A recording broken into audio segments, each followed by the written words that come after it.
Today I'll be showing you how I painted my Einhyr champion for the Leagues of Votann. It's a pretty simple scheme, but I did put a lot of extra effort into painting the hammer, so I hope you enjoy it. I started off by painting all the undersuit bits with the best black, which is Black Legion. It flows into the crevices really nicely and it's got great coverage. There's ribbing on his bum and there's black bits inside where his head would go.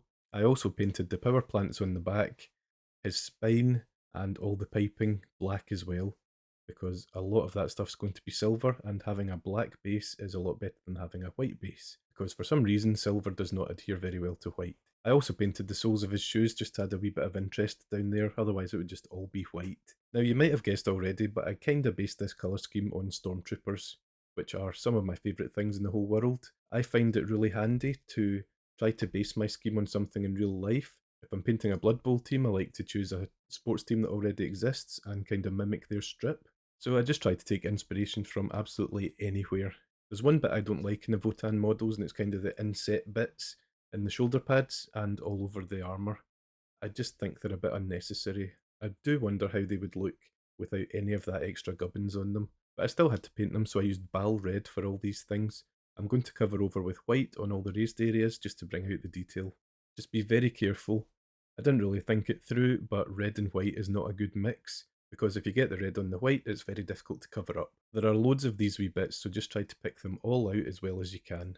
If you're using contrast paint, sometimes you think it's in the crevice, but it's not quite there, so you have to wait till it dries and then go back. So be careful, take your time, and clean up any mistakes that you make. I used my once maligned, now loved white from two thin coats, Trooper White. I used several thin coats to try to get as smooth a finish as possible. Corax White should work almost as nicely, although I do love me a bit of Trooper White. I wanted to get all the large areas done, so I started the base after this. I used Dawnstone on the base and just covered all the rock on it. Any bits that I thought were dirt, I covered with Wildwood. The reason I used Wildwood is because later on I'm going to use Stirland Mud and the colours match up really nicely. After that I picked out all the raised lettering in white. This was so time consuming, but I decided to just power through and get it done. And I'm glad I did. I think it's quite effective. I do realise I've got to do this for an entire army now, so it maybe wasn't the best decision to do this, but the way it looks, I'm very happy with it. I used Corax White for this, and after your first pass it will dry pink because the red will still be shining through, so you need to do a couple of coats, which makes it even more tedious, but just do your best. You could probably use overpainting, which means you get a bit of paint in your brush and just kind of try to drag it across, kind of like dry brushing, but it just leaves a little residue of wet paint on the raised areas. So you could try that. My fear with that was I would get some in the recesses and it would ruin the entire effect. I decided to add the decal that I wanted at this stage because there's going to be a lot of weathering and highlighting on top of this. So if you get the decal on early, then that can be subject to all the effects that you put on afterwards. I cut the transfer out, wet a bit of paper towel, put the transfer on it for about 30 seconds, and then used tweezers to hold it over the model. I covered the area in microset, which I always use for my transfers. I find it really helps. And I used a paintbrush to slide the decal onto the shoulder pad. Using the damp brush, I teased the decal into position. After I was happy with it, I added microsol, which kind of dissolves the transfer into the surface. So I find it invaluable for making the transfer look like part of the model. If you don't have microset and microsol already, I would highly recommend it. And no, I don't have shears in them. Time to pick out all the metallics, and for this I used lead belcher. So it's just the piping, the ram's head bit, I don't even know what it is, and the metal bits on the hammer, and the spine as well. You won't really see the spine very much because it's on the back, but try to get it anyway. It is quite tricky to get a brush in once the model's fully built, but I'm not mucking about with sub-assemblies on a model like this. I wanted the hammer to be magma, and I wanted the vents on his back to look really hot, and for some reason I had a brain fart and thought that starting off with a really bright yellow would be the way to go with this, but that wasn't the case. I should have been working down from a red to an orange, all the way up to a yellow. So that's a long-winded way of saying please ignore the yellow bits. I painted the handle of his hammer with Screamer Pink, and I painted the head of the hammer with Evil Sun Scarlet. I know you'll already know this, but the thing to remember when you're painting something hot is that the lighter bit is the hottest bit, so the yellow or the white will be the hottest bit, and the red bit or the orange bit is actually a lot cooler than that. The bright bit should be the closest to the heat source. I didn't want to paint the little bit just under the head of the hammer in white, So I picked that out in black instead, and I'm going to do the wee rune on it white. The strap and the handle is done with wildwood, which is a very easy way of doing it. You don't really have to do much more to that, but you could highlight it with Gorthor brown and then Baneblade brown if you really wanted to. It's really tricky to make white armour look interesting. The way I tried to do it was a bit different. Normally you start off with a darker grey and work your way up to white, but I started off with kind of one step under the brightest white, and then I used Soul Blight Grey to darken down some of the shadows. So I did recess washes across the entire model, across all the white with Soul Blight Grey, which is actually a revelation. I love that shade. After that I used Nuln Oil to darken down where I thought the darkest recesses would be. Be quite selective with this, you don't want to put it everywhere because otherwise it will just go right over the Soul Blight Grey. So just put it where you think the darkest bits would be. I also used the Nuln Oil to wash the silver, which is pretty standard.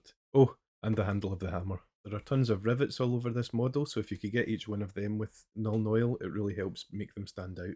One trick I did learn with the Soul Blight Grey is if you've got a curved kneecap and you want the bottom of it to be in shadow, start painting the Soul Blight Grey from the middle of the kneecap down to the bottom, because where you leave the brush, that'll be where the most paint is deposited. So it'll be light at the middle part, and it'll get darker as it goes down towards the bottom of the kneecap, and it leaves a really nice smooth effect. After you're finished washing the recesses, go back with your white paint and clean up any lines that came out too thick. It might seem a silly step, but trust me, it's worth it. Now we'll go back to the hammer, and we're trying to make it glow here. It's a bit of a tricky shape because it's octagonal, so what I decided was that each panel would have its own heat source and it would be right in the middle. So for this, I got really thin Troll Slayer orange and dragged it from each edge into the middle, and then went from the opposite edge into the middle, because like I said earlier, where you lift your brush up, that's where the most paint's deposited, so you want the hot orange area to be in the middle of each panel.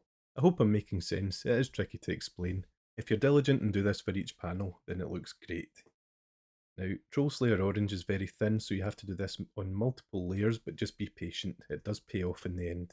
Once your hammer's looking more orange than red, then it's time to introduce a bit of yellow. So get the Troll Slayer Orange and mix in a little bit of Aerial Yellow until you've got a nice light orange.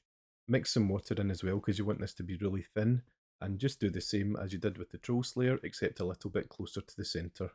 Work your way up to pure yellow using exactly the same technique, just very thin. Just start even closer to the centre. If you think the hammer is looking too bright or the layers aren't meshing as you might want, don't be afraid to go over it with very thin Troll Slayer Orange to dull it back down. You can go back and forth between your colours as often as you want until you've got the effect you're happy with. It's still in the horrifically ugly stage at the moment, but don't worry about that, it does get better. The trick is to work with paint that's thin enough because it does look a bit stark when it's on at first, but it dries a lot darker than it looks. It still doesn't look quite right, so grab some Rhinox hide or another dark brown and use the side of the tip of your brush to apply little lines along the edges to look like little burnt bits. Don't overdo this bit and keep the lines tiny and as random as possible. If you're feeling brave, put 2 or 3 dots in the middle of each surface in a random pattern. I used exactly the same technique on the vents on his back.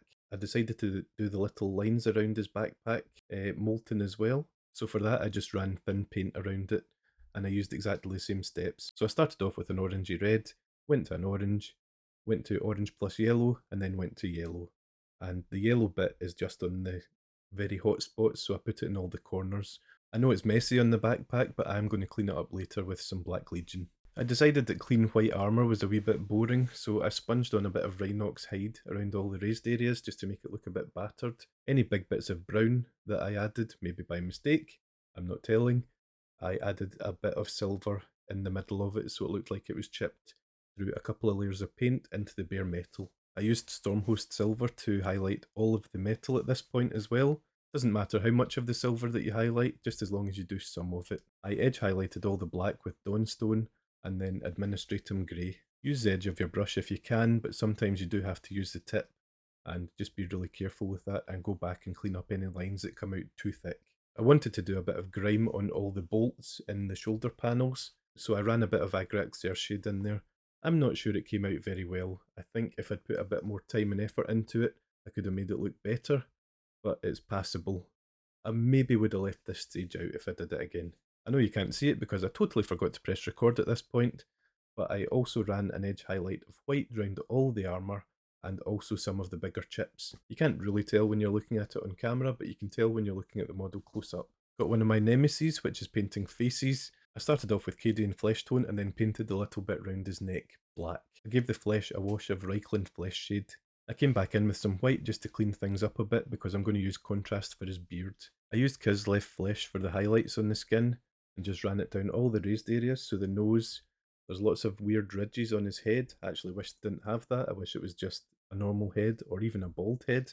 I really like the bald heads on these Votann guys, so I did my best to get every single ridge. There's a big round area at the back of his head, so the way I dealt with that was get the brush with thin paint on it and just drag it from the bottom all the way up to the top and leave it there because you want the brightest paint on the top where the light would be shining on it. After that I used a mix of Kislev flesh and flayed one flesh just to lighten things up a bit. My face painting certainly isn't great, but it's going in the right direction, so it's definitely an improvement. Take your time with the face, it's a focal point, everyone will see it, so it's worth spending a bit of extra time on. I used Soulblight Grey for a quick wash on the back of his head where it might be a bit stubbly, and it worked really well. I think I'll use that technique from now on. If you want darker stubble, just do a couple of coats. His beard's Basilicanum Grey. My Thurian League guys are a bit older, hence the white armour, so I've done most of them with grey hair, so Basilicanum Grey works really well for beards. After the Basilicanum Grey was dry, I used a lighter grey just to highlight it a wee bit. If you want to go the extra mile, you could add a little bit of Druchii Violet under the eyelids, just to make it look like he's got bags under his eyes, and maybe a bit of Carroburg Crimson into the sides of the eyes, but that's up to you. For the base I filled in all the flat areas with Stirland mud, and once that was dry I applied a wash across the rock and all the mud. It was then just a simple matter of dry brushing the rocks with a lighter grey and the ground with a lighter brown. I think for the mud I used Gorthor brown and Baneblade brown. So I painted the rim with Black Legion and then added a little tuft of grass, and that's me done.